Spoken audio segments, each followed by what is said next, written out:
Hello guys, welcome to social post. ఇవాళ ఒక trending topic తో మీ ముందుకు వచ్చేసాను. సో మరి సోషల్ పోస్ట్ సబ్స్క్రైబ్ చేసుకుంటారు కదా ప్లీజ్. ఎస్, మరి ట్రెండింగ్ టాపిక్ లోకి వెళ్ళిపోదామా?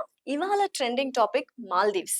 ప్రపంచ పర్యాటకుల్ని అత్యంత వేగంగా ఆకర్షించిన దేశం ఏదైతే ఉందో అది మాల్దీవ్సేనండి. ఖర్చుకు వెనకాడకుండా ట్రావెలర్స్ ఈ కంట్రీని విజిట్ చేస్తున్నారు. కానీ సడన్ గా మోడీ ఇచ్చిన షాక్ కి మాల్దీవ్స్ పర్యాటకం కాస్త కుదేలైంది. కాస్త కాదండి, బాగానే కుదేలైంది అనుకోండి. దౌత్యపరమైన వివాదానికి తెరతీసిన మాల్దీవ్ ప్రభుత్వానికి మోడీ చుక్కలు చూపించేశారు. లక్షద్వీప్ ని తెర మీదకి తీసుకొచ్చి మాల్దీవుల టూరిజానికి చెక్ పెట్టారు.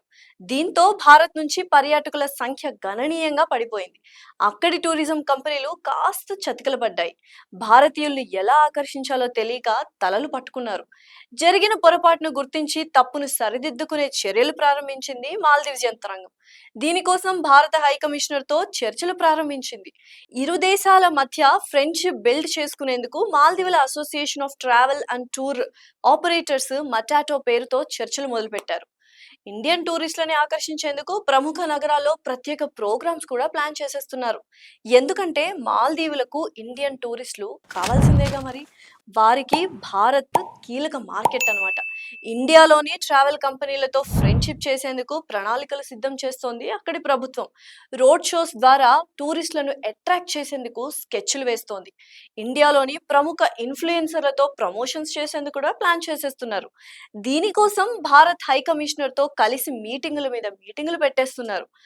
ఆ మధ్య లక్షద్వీప్ ను సందర్శించిన ప్రధాని మోడీ ఇచ్చిన పిలుపు వల్లే మాల్దీవులకు ఇండియన్ టూరిస్టులు వెళ్లడం చాలా వరకు తగ్గించారు.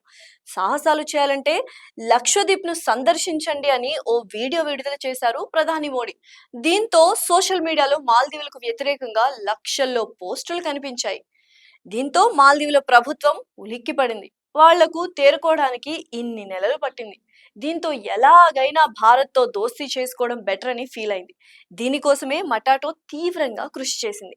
మొదట్లో మాల్దీవులకు వెళ్లే పర్యాటకుల్లో భారత్ మొదటి స్థానంలో ఉండేది. మోడీ ఇచ్చిన ఒక్క స్టేట్మెంట్ తో ప్రస్తుతం 6వ స్థానానికి చేరింది. అందుకే మాల్దీవుల ప్రభుత్వం దిద్దుబాటు చర్యలు కూడా ప్రారంభించింది. ఓవరాల్ గా భారత్ తలుచుకుంటే ఏ దేశ టూరిజాన్నైనా దెబ్బతీసేయొచ్చని కాదనలేని నిజం. వరల్డ్ టూరిజాన్ని ఓ రకంగా భారత్ ఏలుతోందనేది దీన్ని బట్టి అర్థం చేసుకోవచ్చు.